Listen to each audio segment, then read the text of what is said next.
Peace, Israel, and Yah bless. The title of today's lesson is entitled, The Great Separation, the Great Divide.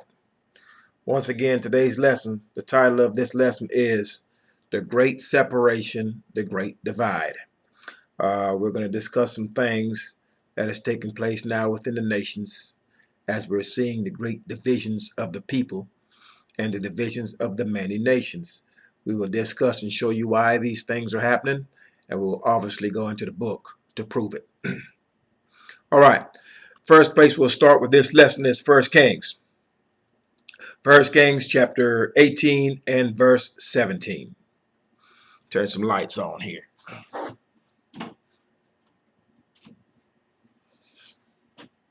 All right. I'm back. Once again, 1 Kings chapter 18. We will start at verse 17. We will read verse 17 through verse 40. All right. And chapter 18, 1 Kings chapter 18, verse 17 reads, And it came to pass, when Ahab saw Elijah, that Ahab said unto him, Art thou he that troubleth Israel? So here you have an evil man telling a righteous man that he's troubling the people. And he answered, I have not troubled Israel, but thou and thy father's house, in that ye have forsaken the commandments of Yah, and have followed after Baalim, idol, modern day JC, if you will. Now therefore, send and gather to me all Israel unto Mount Carmel, and the prophets of Baal 450, and the prophets of the groves 400, which eat at Jezebel's table. Jezebel is the wife of Ahab.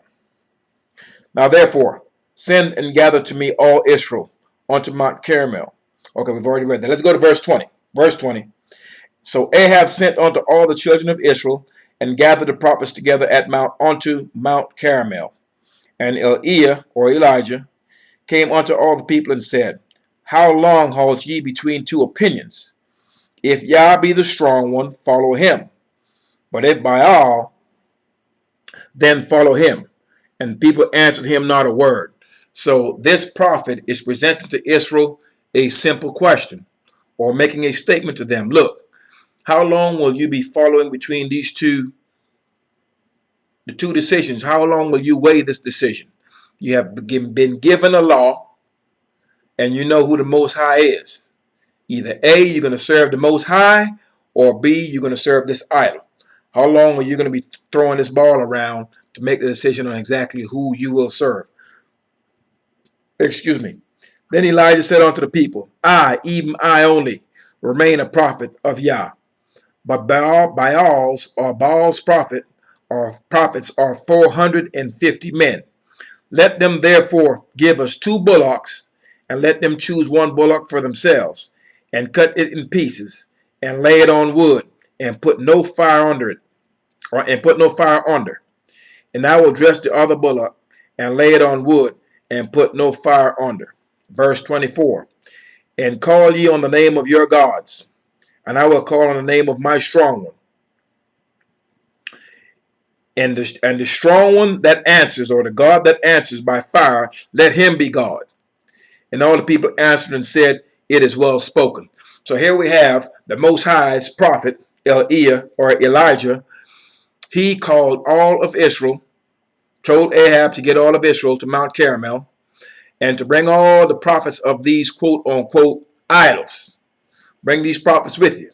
Because at this time, Elijah is thinking he is the only one. And so they're bringing up 400 prophets from one and 450 from the other. Okay, and he has this 2 bullocks, and there's going to be a decision made to prove to the house of Israel exactly who the real God is. Okay, so this is getting ready to demonstrate the power of the Most High. Okay, to see exactly when you call upon the name of your God, does he work or does he not work? Okay, verse 26. And they took the bullock which was given them, and they dressed it, and called on the name of Baal from morning even unto noon, saying, O Baal, hear us. But there was no voice, nor any that answered, and they leaped upon the altar which was made. So these 450 plus this 400, you're looking at 850, okay, of these prophets of this idol. They dressed their bullock and they're yelling and screaming and jumping on top of the altars, and the idol that they serve was not answering them at all. Okay, so this is what's taking place. Verse 27, and it came to pass at noon that Eliah mocked them and said, cry aloud, for he is God. Lowercase, idols. Either he is talking, or he is pursuing, or he is in a journey, or pre-adventure. Maybe he sleepeth and must be awakened. So Eliah, the prophet of the Most High, is now making fun of these chumps. Okay, so hey, where's your God? Is he asleep? You're calling upon him and nothing is happening. Okay, so Eliah is mocking them at this point. All right, verse 28. And they cried aloud and cut themselves after their manner with knives and lancets, till the blood gushed out upon them. Verse 29. And it came to pass, when midday was past, and they prophesied until the time of the offering of the evening sacrifice, that there was neither voice, nor any to answer, nor any that regardeth. In other words, they're cutting themselves, hollering and screaming, flopping over, making a bunch of noise, and nothing's happening. All right? No one is answering them. Verse 30. And Eliah said unto all the people, come near unto me. And all the people came near unto him. And he repaired the altar of Yah that was broken down. And Eliah took 12 stones, according to the number of the tribes of the sons of Jacob, unto whom the word of Yah came, saying, Israel shall be thy name. Notice he took 12 stones, and they were representatives of the children of Israel. It was not representative of the whole wide world and every nation on the planet. Let's get this clear, okay? Now, verse 32. And with the stones he built an altar in the name of Yah, and he made a trench about the altar, as great as would contain 2 measures of seed. And he put the wood in order, and cut the bullock in pieces, and laid him on the wood, and said, Fill 4 barrels with water, and pour it on the burnt sacrifice and on the wood. And he said, do it the second time. And they did it the second time. And he said, do it the third time. And they did it the third time. Verse 35. And the water ran round about the altar, and he filled the trench with water. And it came to pass at the time of the offering of the evening sacrifice that Eliah the prophet came near and said, Yah, strong one of Abraham, Isaac, and of Israel, let it be known this day that thou art the strong one in Israel, and that I am thy servant, and that I have done all these things at thy word. Verse 37. Hear me, O Yah. Hear me, that this people may know that thou art the strong one, and that thou hast turned their hearts back again. Okay? So he is making his petition to the Most High. Verse 38. Then the fire of Yah fell and consumed the burnt offering. Remember, this is the same thing that happened when Solomon dedicated that first temple. Okay? When the Most High came into that temple and the priest had offered up the sacrifices, and the Most High came down and burnt up that sacrifices, showing the acceptance of that offering. And the wood and the stones and the dust, and licked up the water that was in the trench. So when this fire came down, it devoured that bullock and dried up all the water that was in the trench. Verse 39. And when all the people saw it, they fell on their faces, and they said, Yah, he is the strong one. The strong one, he is Yah. And verse 40. And Eliah said unto them, take the prophets of Baal, let none of them escape. And they took them, and Eliah brought them down to the brook of Kishon, and slew them there. Now, what we're seeing here in the house of Israel is what is the great divide. Okay? There's going to be a division, and that division is pretty much already taking place. Okay, you have those who are serving idols and those who are serving the Most High. Okay, so as this division takes place, you will see a separation within the house of Israel. Okay, we're going to see those who will serve idols and take a hold of idols, and we'll see those of us who will serve the Most High and adhere to his law.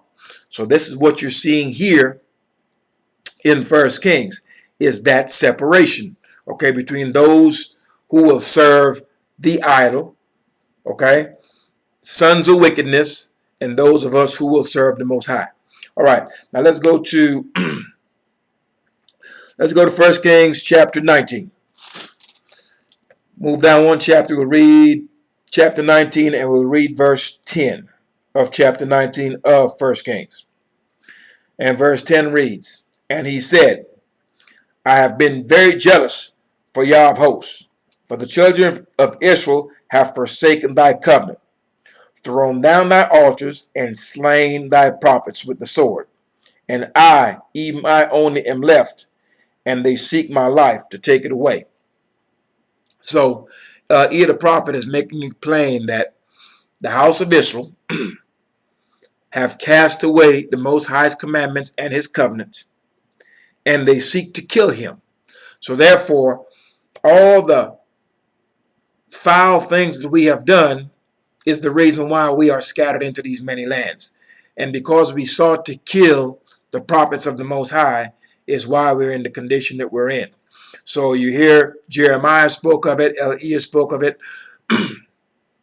We were so foul that we sought to kill the prophets of the Most High. So therefore, individuals that speak to the Most High's law, 9 out of 10 of the house of Israel don't want to hear that. They don't care to hear about the law of the Most High.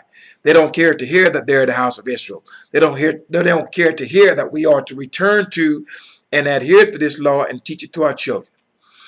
They could care less about it. Okay, and this is where this separation is going to take place.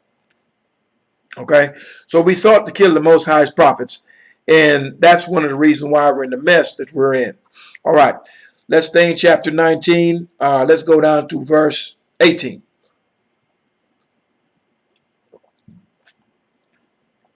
Verse 18 of 1 Kings chapter 19. Verse 18 reads, "Yet I have left me 7,000 in Israel, all the knees which have not bowed unto Baal, and every mouth which has not kissed him." So Eliah was thinking that he was by himself. And it was made plain to him that the Most High had 7,000 reserved who had not bowed down to this idol and have not kissed them. So in these many nations that we are in, I can assure you that the Most High have us reserved by the thousands. Those of us who A, have never conceded to, have never bowed down to, and have never believed in this idol called Jesus Christ. There's many of us who refuse to partake in that without even understanding this law. There's also those of us who have been in it, and the Most High has put his spirit upon us that has caused us to turn back from this nonsense. So there are many of us that's reserved. The Most High has reserved many of the house of Israel in the many nations where we have been scattered to teach his word. So if you're out there walking within the confines of the Most High's law and teaching this word, you are to know that you're to be strengthened in the fact that you are not alone. There's more than just one of you. We are here by the thousands, and the voices of those reserved will become louder, and it shall grow. Okay? Now, let's go to 2 Kings. We spoke of Eliah. So we're going to go to where Eliah was taken up. Okay? Let's go to 2 Kings chapter 2. 2 Kings chapter 2. And we will read verse 9 through 11. And this speaks of this very important prophet, Eliah, being taken up. All right. Verse 9 reads, verse 9 of 2 Kings chapter 2. 2 Kings chapter 2, verse 9. And it came to pass, when they were gone over, that Eliah said unto Elisha, ask what I shall do for thee, before I be taken away from thee. So this man knew that he was about to be taken up by the Most High, to be taken up into the heavens. He was not about to die. He was about to be taken up. There is a difference. And Elisha said, I pray thee, let a double portion of thy spirit be upon me. Verse 10. And he said, thou hast asked a hard thing. Nevertheless, if thou see me when I am taken from thee, it shall be so unto thee. But if not, it shall not be so.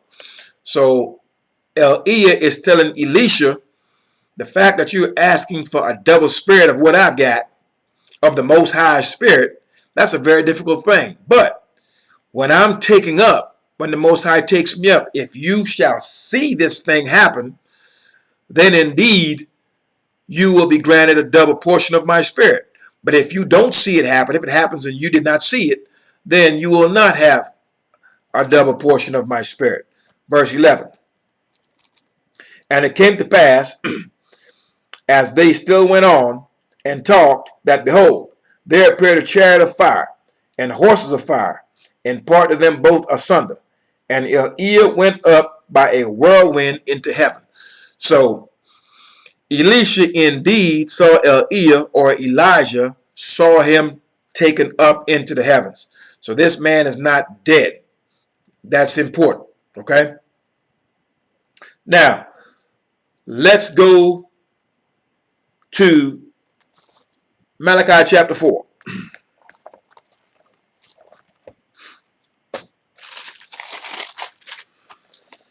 Malachi chapter 4.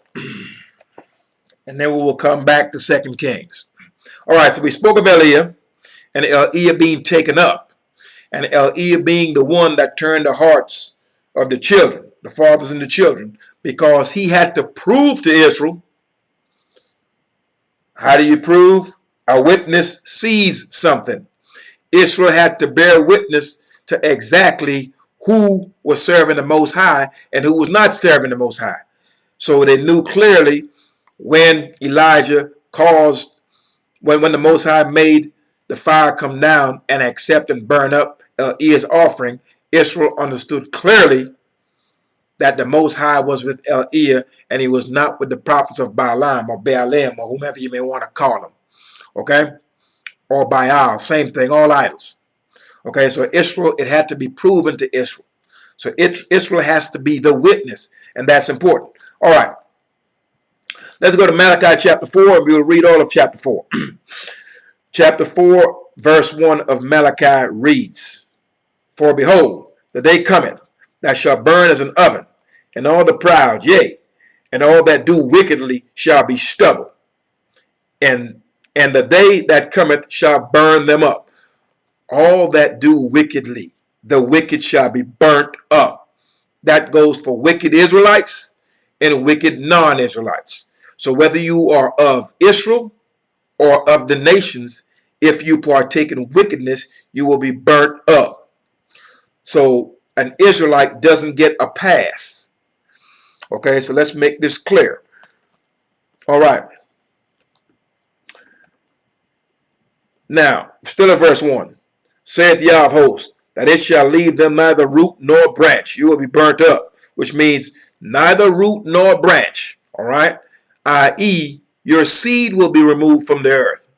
Okay, so if you are in wickedness, okay, your seed will not be allowed to be here.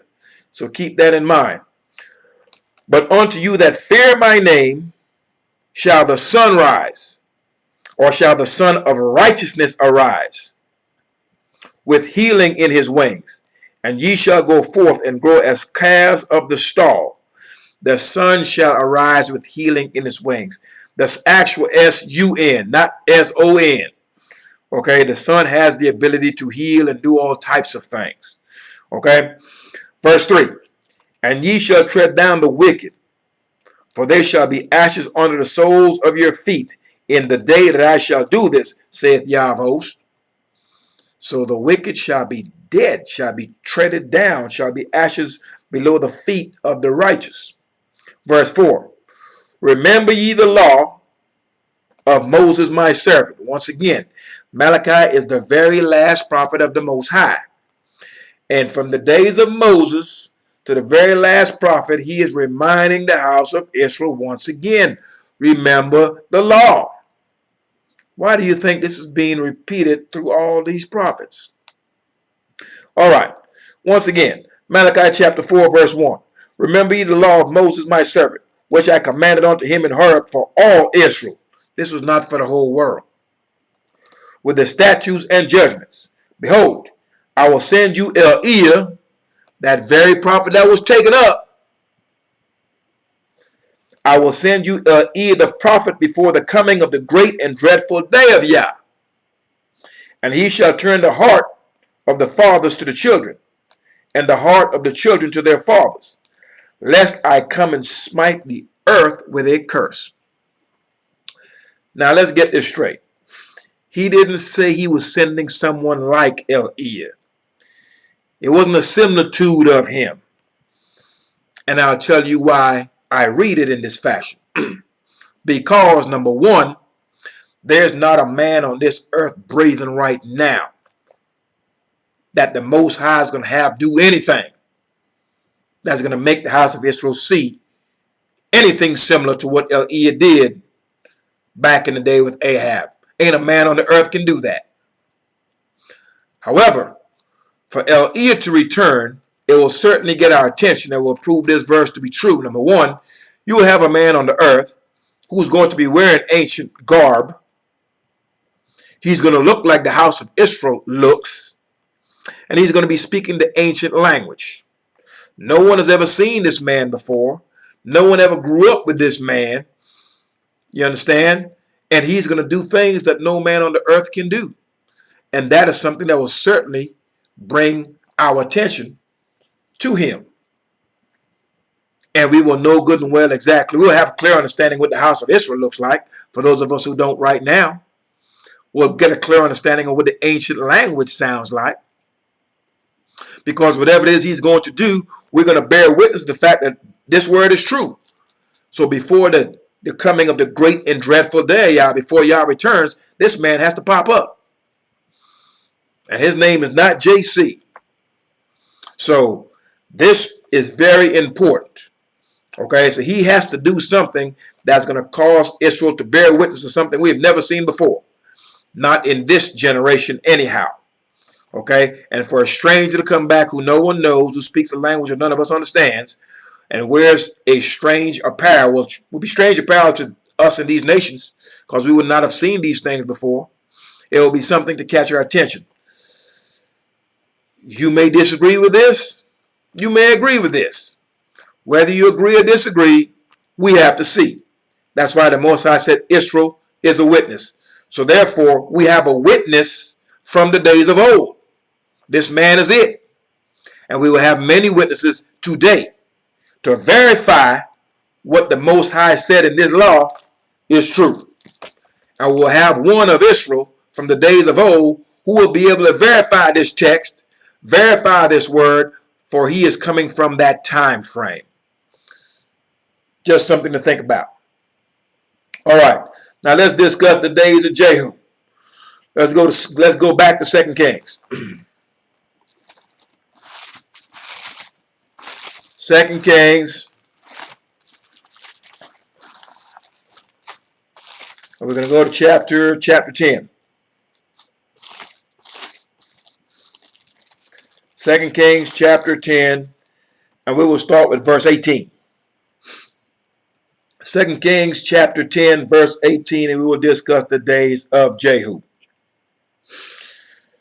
All right, 2 Kings chapter 10, verse 18. And verse 18 reads, And Jehu gathered all the people together and said unto them, Ahab served Baal a little, but Jehu shall serve him much. Remember, Ahab is a wicked king of Israel.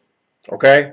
And he served Baalim, Baal, modern day JCs, who he served, pretty much. Idols. Okay? So he is evil anyway. All right? So Jehu was about to set them up, about to set up these idol worshippers and these chumps. He about to set them up to kill them. Okay, and this is a very important lesson for you to understand. Verse 19. Now therefore, call unto me all the prophets of Baal, all his servants, and all his priests. Let none be wanting, for I have a great sacrifice to do to Baal. Whosoever shall be wanting, he shall not live. But Jehu did it in subtlety, to the intent that he might destroy the worshippers of Baal. So this man Jehu is telling him, look, I have a great sacrifice for this false god. Let all those that worship this false god come down to this great sacrifice I'm having for him. But this man is doing this with the intent to kill him, because his job or his goal is to take away all the idolaters from the land. Okay? Verse 20. And Jehu said, proclaim a solemn assembly for Baal. And they proclaimed it. Verse 21. And Jehu sent through all Israel, and all the worship of Baal came, so that there was not a man left that came not. So you have all of Israel is serving this idol. Okay? And they came into the house of Baal. Idol has his own house. All these churches you go to. And the house of Baal was full from one end to the other. Idol worshippers all over the place. Verse 22. And he said unto him that was over the vestry, bring forth vestments for all the worshippers of Baal. And he brought them forth vestments. And Jehu went, and Jehonadab, the son of Rechab, into the house of Baal, and said unto the worshippers of Baal, search and look, that there be here with you none of the servants of Yah, but the worshippers of Baal only. So Jehu told his men, look, go in here and make a careful search in this house of Baal, and make sure that no servant of Yah is in here on accident. Okay? So let's make sure there's nothing but idol worshippers in here. That way when we decide to start busting them in the head, that no one is going to get killed on accident that was not supposed to be here. Verse 21. And when they went in to offer sacrifices and burnt offerings, Jehu appointed 80 men without, and said, 80, that's 80. Okay? And said, if any of the men whom I have brought into your hands escape, he that letteth him go, his life shall be for the life of him. So, if you were one of those 80 men that Jehu had with him, and he told you, hey, look, let no one escape out of this house of idol worship, and your uncle, your favorite uncle was in there, and you decided, hey, look, I need to go out the back door because we're about to bust heads, then your life would be exchanged for the life of your uncle. You'd be killed because you will be walking contrary to instruction. That's how you get yourself killed. Okay? Verse 22. And it came to pass, as soon as he had made an end of the offering, the burnt offering, that Jehu said to the guard and to the captains, go in and slay them. Let none come forth. And they smote them with the edge of the sword, and the guard of the captains cast them out, and went to the seat of the house of Baal. Okay? So, here you have it to where they went in there and killed them. Simple as that. Verse 26. And they brought forth the images out of the house of Baal and burnt them. Crosses and whatever else you got in there. All right. Verse 27. And they break down the image of Baal. You know you got a statue in there somewhere made of wood. Probably painted up on the wall. You know what I mean. And break down the house of Baal and made it a draught house unto this day. Thus Jehu destroyed Baal out of Israel. All right. Once again, the great separation. The house of Israel, making a clear distinction between Israelites that are going to follow after idols and Israelites who are going to follow off after the Most High. And notice what happened to those who chose not to walk in the way. They got killed by other Israelites. Okay? So understand that all Israel is not holy. All right? there are those in the house of Israel who will choose wickedness. For whatever reason, that's what they will do. And the house of Israel that walks in this law will separate themselves from them. They will have to, or they themselves will be killed. Okay, so this is so you understand that aspect of it. We've got to be careful and understand that we are to walk in the way and to deal with those that do.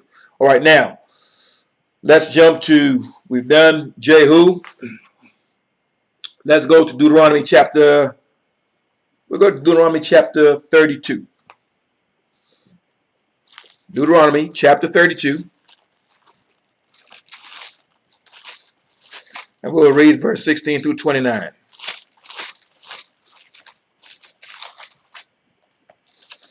Deuteronomy chapter 32. And we will read verse 16 through 29 of Deuteronomy 32. Now, verse 17 of Deuteronomy 32, chapter 32 reads, they sacrifice unto devils, idols, not to God, or not to Yah, to gods, lowercase, idols, whom they knew not. No one knew who JC was. He's not mentioned out of the mouth of anyone in this book. To new gods that came newly up. He's brand new. That's why you can find him in the New Testament, where there is no such thing. Whom your fathers feared not. Of course, we feared him not. He's an idol. And we knew him not either. Okay? Now, verse 18. Of the rock that begat thee, thou art unmindful. Not only are Israelites unmindful, we are ungrateful. And has forgotten Yah that formed thee. Remember, we were formed from the womb. And when Yah saw it, he abhorred them. You think the Most High can't hate? Well, it's telling you exactly that he hated Israel when we did this thing. Because of the provoking of his sons and of his daughters. Once again, Israel is my son, even my firstborn. No one has two firstborn sons. Exodus 4:22. So the Most High is saying here clearly, okay, that he hated when he saw it. When he saw that Israel had been unmindful of him and had forgotten him and provoked him. So because of the provoking of his sons, Exodus 4:22, the entire house of Israel, and his daughters, the house of Israel. And he said, I will hide my face from them. That's why we're in all these nations. Confused, shame of face, don't know who we are, don't have our language, worshiping after idols of these many nations. He has turned his face away from the house of Israel. We are roughing it in the wilderness of the nations. Once again, verse 20. And he said, I will hide my face from them. I will see what their end shall be. For they are a very forward generation, children of whom is no faith, forward, arrogant, etc. Okay? So we won't put our faith and our trust in the Most High and his laws. We would rather do what other people are doing. Okay? So hence we have a confusion of face. Verse 21. They have moved me to jealousy with that which is not God, or that which is not Yah. In other words, we have upset the Most High with that which is of vanity, lies, worthlessness, idols. They have provoked me to anger with their vanities, lies. And I will move them to jealousy with those which are not a people. I will provoke them to anger with a foolish nation. And that's why other nations are above us. Okay? Foolish individuals rule over us, and all their ways are vanities. All right? Verse 22. For a fire is kindled in my anger, and shall burn unto the lowest hell. Hell is the pit, the grave. Okay, so you understand that. And shall consume the earth with her increase, and set on fire the foundations of the mountains. Verse 23. I will heap mischief upon them. That's evil. I will send mine arrows upon them. They shall be burnt with hunger, and devoured with burning heat. and with bitter destruction. I will also send the teeth of beasts upon them, with the poison of serpents of the dust. The sword without and terror within shall destroy both the young man and the virgin, the suckling also with the man of gray hairs. Most High is going to kill everybody. He's going to kill the babies that's 2 weeks old, 2 days old, 1 day old. He's going to kill them in the womb. He's going to kill a 99-year-old, the 13-year-old. For all those who walk contrary to this law, he's going to kill you. And that's the evil and the sword. Sword is death in all its manifestations. Pestilence, famine, sickness, okay? Rope, guns, incarceration, okay? Medical experiments, you name it. Okay, we've experienced all of this, okay? And this is the evil that the Most High hardships. These are the stripes that Israel is receiving, the correction. And notice, nowhere in here did he call on Satan to do this. The Most High is responsible for both good and evil. He controls them both. So the evil, he's sending evil after Israel. He never said anything about, I'm going to contact Satan, I'm going to dial him up and have him send some evil on you. Take me to your whole imagination. Now, verse 26. I said, I would scatter them into corners. I would make the remembrance of them to cease from among men.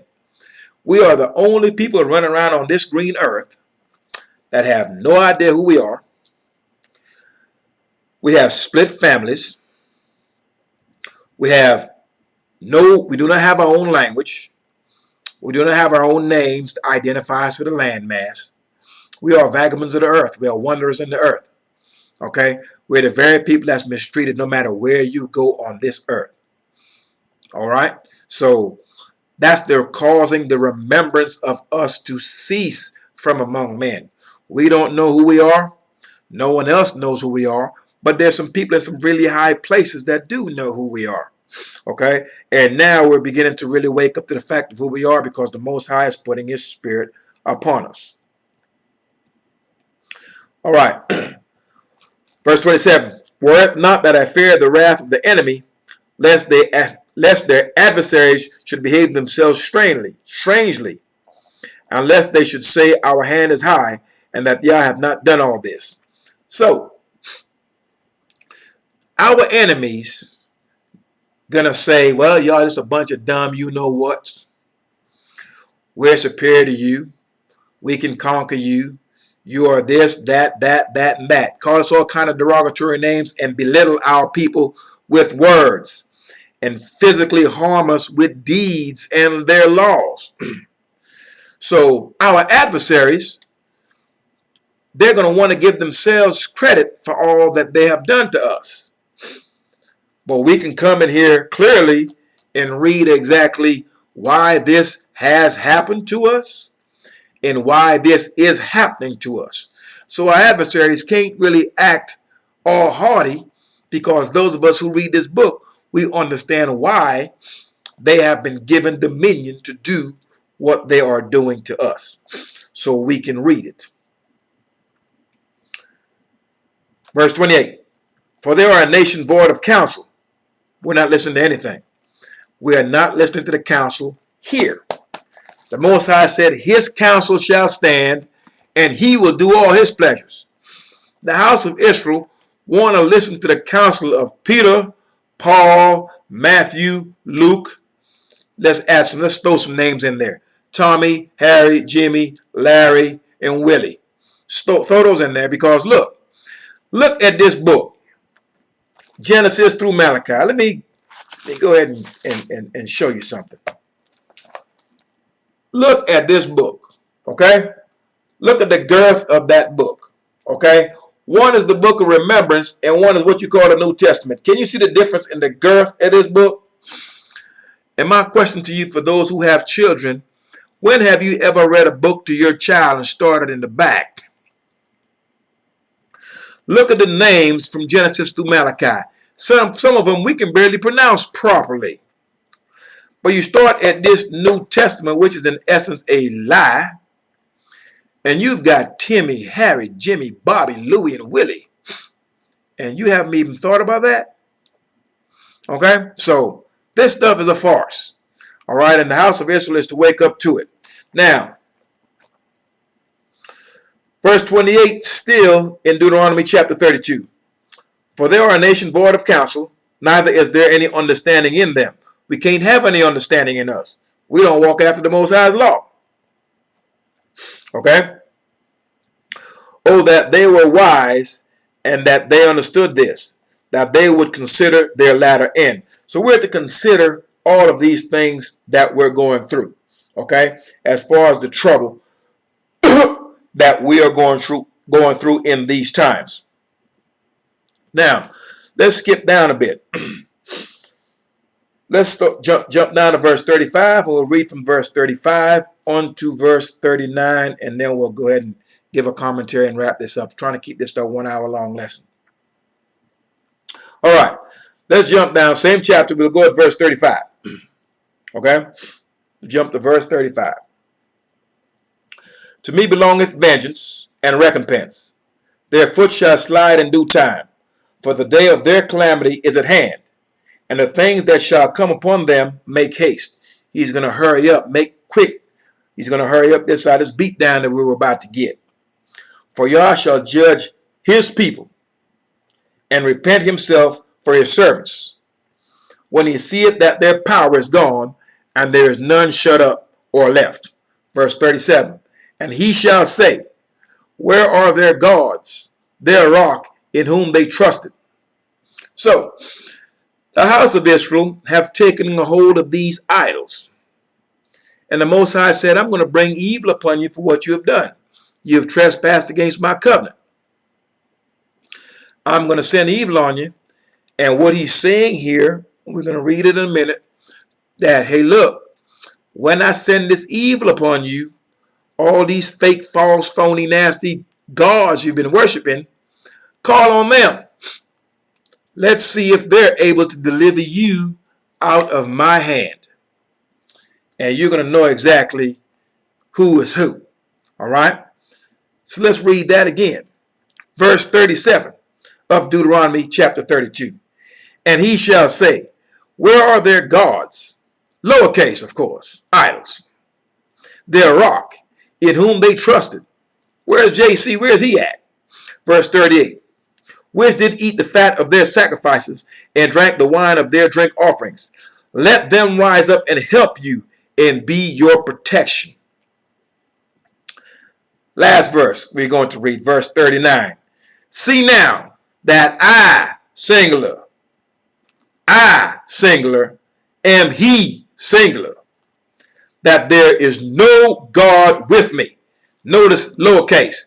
Ain't no idols with him. I kill, I make alive. I wound, and I heal.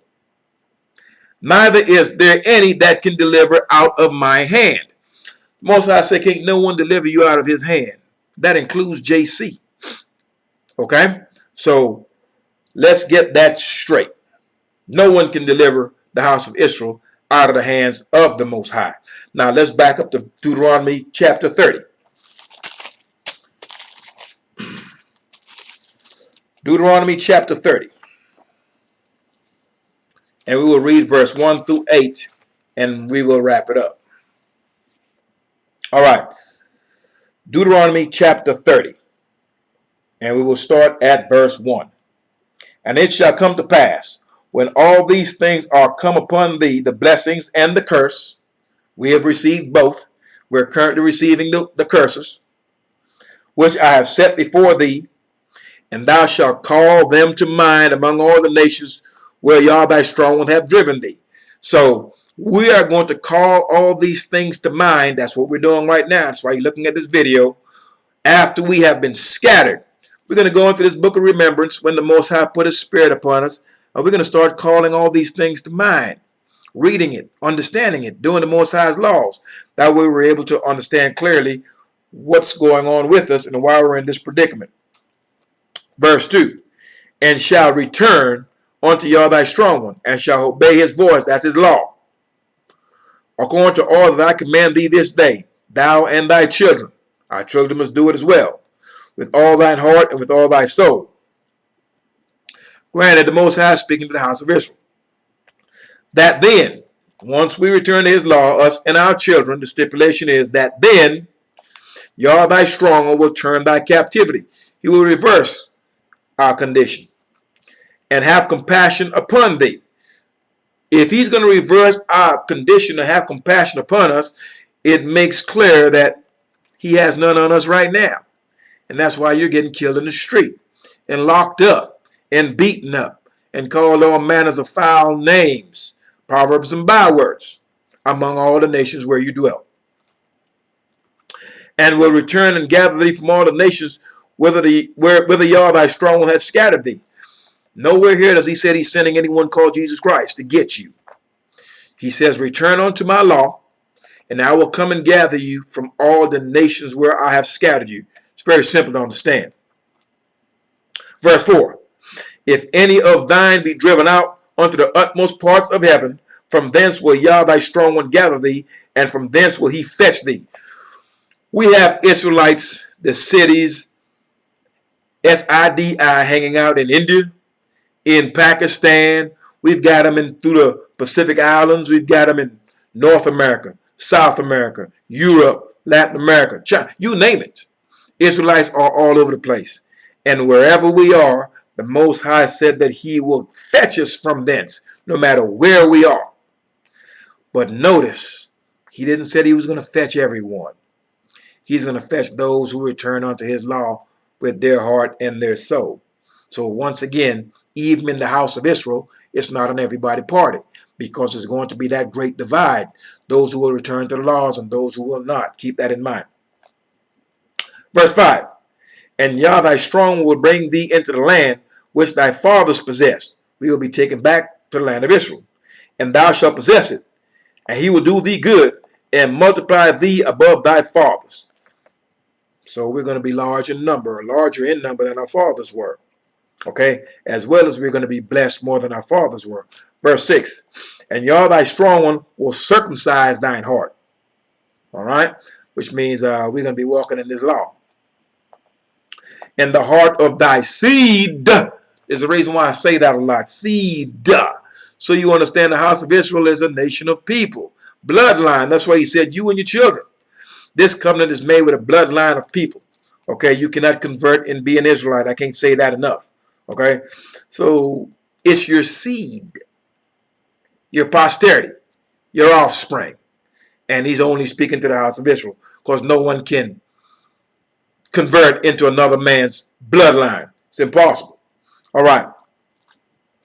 Once again, let's reread verse 6. And Yah thy strong one will circumcise thine heart, and the heart of thy seed, to love Yah thy strong one with all thy heart and with all thy soul, that thou mayest live. Remember, Moshe did tell us that this law is not a vain thing. It is our life. It is our wisdom to the nations. Don't forget that. And through this thing, through this law, we will prolong our days. We live less than everyone else. Why? Well, we don't walk after this law. All right. Now, verse 8. And thou shalt return and obey the voice of Yah, and do all his commandments, which I command thee this day. So once again, from prophet to prophet, all you see is the main thing that's being the main theme is we are to return to the Most High's law. So now, as it pertains to this concludes the lesson, but I'm going to give you a commentary on this lesson, and for you to look at a few things. That way we can verify what the Most High has instructed the house of Israel.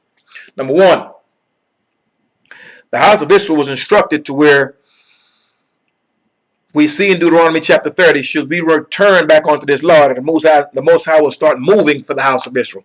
He will start fighting on the behalf of the house of Israel.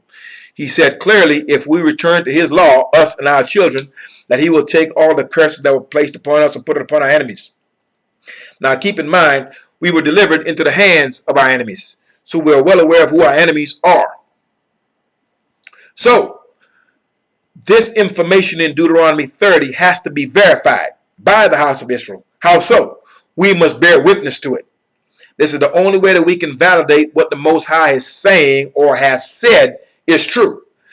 And so now we have to bear witness to validate if this thing is true or false. And whether you believe it or not, we're going to know if it's true or false, whether you're a believer or not a believer, whether it comes to pass or not. So here's what we have to look for immediately. Look for all the nations that went into Africa.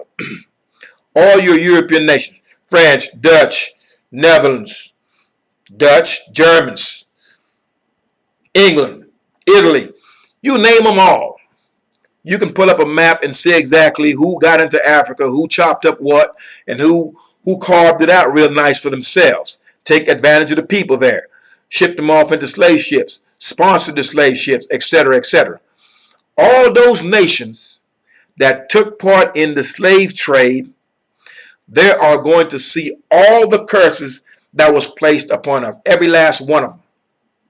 Okay, so look for the disturbance within these nations themselves. Look to see the increased violence in the midst of themselves. Look for the increased death rate, infant mortality rate. Look for the increase, I've already said the violence. Look for the drug abuse and everything else that we have experienced. We were getting killed by cops, still are. You're going to see cops kill them. And it's going to be cops that look like them that kills them. Okay?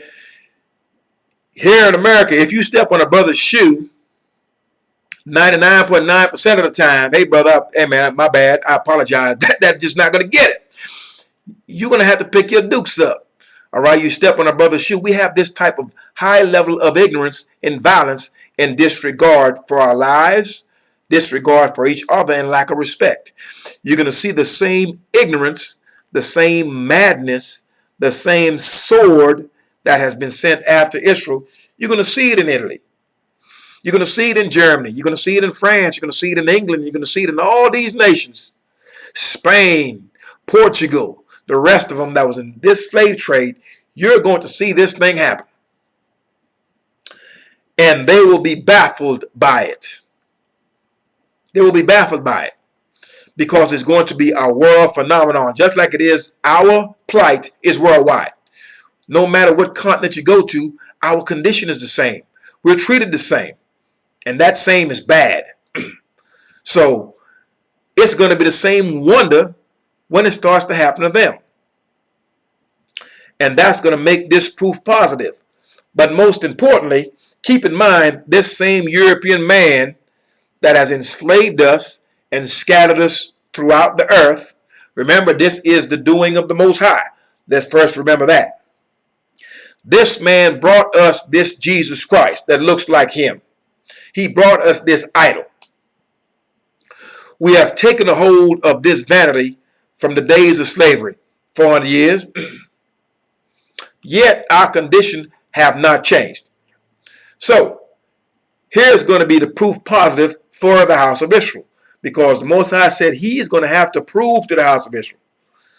And that the house of Israel will be his witness that he is exactly who he says he is. So here's what we have to look for. All these natural disasters and all these plagues or curses that was placed on the house of Israel, read Deuteronomy 28,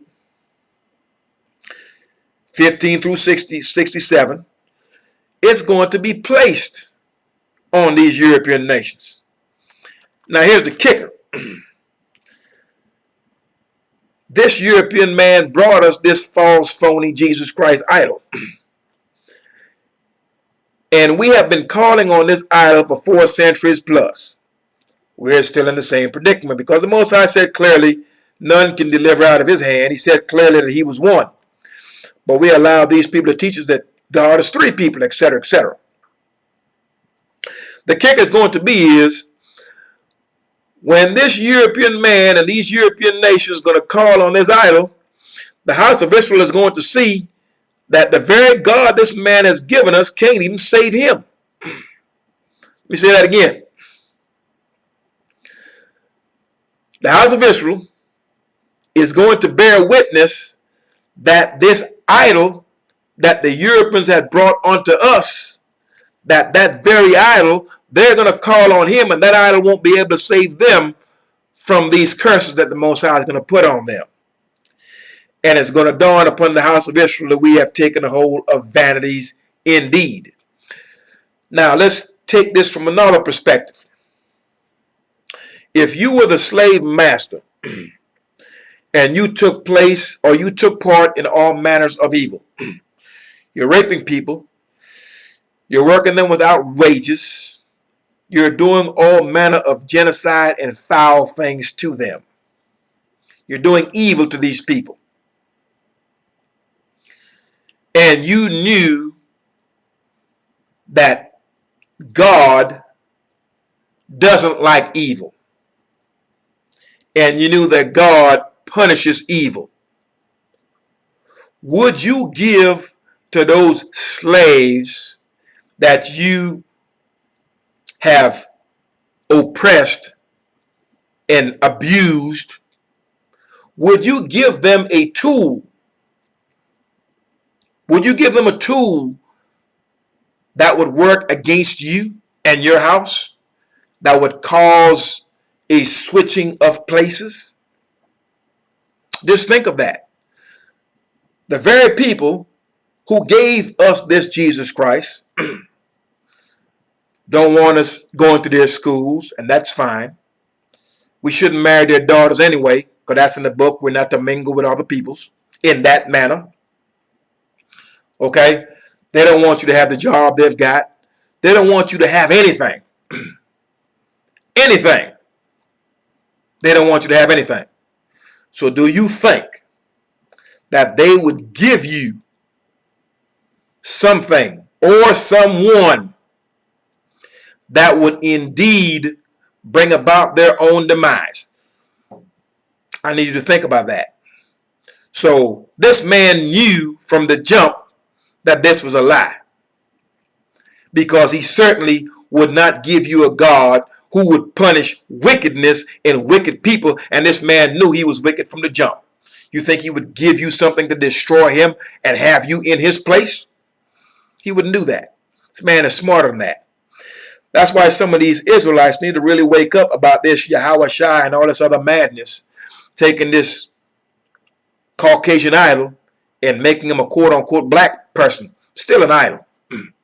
If you think that our enemies are not smarter than this changing the color of this idol, you are foolish. So, consider all that was said. What we are to do now is to continue to face Jerusalem, lift our hands in prayer, confess our sins and our faults, and return to the Most High and His law. Many of us are doing this. Do understand, because of this, you're seeing the Most High send a sword after these nations. There are disturbances in these nations. There's disturbances among them. And as that happens, as they go into chaos, the house of Israel will rise. And you will see the Most High's law, the Most High as one. This word will grow louder. It will grow louder, because as the chaos ensues, the house of Israel that walks after this idol will seek for answers. And they more than likely will seek to their pastor. He won't have it. He's in idolatry. And so you will continue to search. And if you do that with your heart and your soul, you will indeed find the Most High. But seek Him while He can be found. The window's only open for so long. So you have to make a decision. Just like during the days of El-Ir. He told the house of Israel, make a decision. Who are you going to serve? So I encourage you to go in this book, read it, look around at your circumstances, see what makes sense to you. Study and go where your heart leads you. Okay, provided that your heart is in the right place after the Most High and His law. So either way we slice it, believe or unbelief, we will see. We have to bear witness to this. But let this be the tipping point for us to look for right now. Let's see if all of these curses begin to be put on these European nations, and we see the disturbances and all the curses we've had on us put on them. And once it's placed upon them, they're going to have to call on JC, because that's who they gave us. And when JC doesn't work for them, we know certainly, and we will clearly understand why it didn't work for us, because it was a lie in the first place. Anyway, Israel, 1 hour. Some things for you to consider. Stay in the book, read. Ensure that you pray and share this word with your family members. Study it. I'm not asking you to believe anything. To believe it means you just don't know it. Get in the book and read. Okay, there's a one way to gain understanding. And whatever you read, as you gain an understanding of it, you do it. All right? I hope this lesson has been of some help to you. Okay? Thy righteousness is an everlasting righteousness, and thy law is the truth. Stay in the Most High's law. Let's magnify this law and make it honorable and glorify the name of the Most High Yah. Peace, Israel.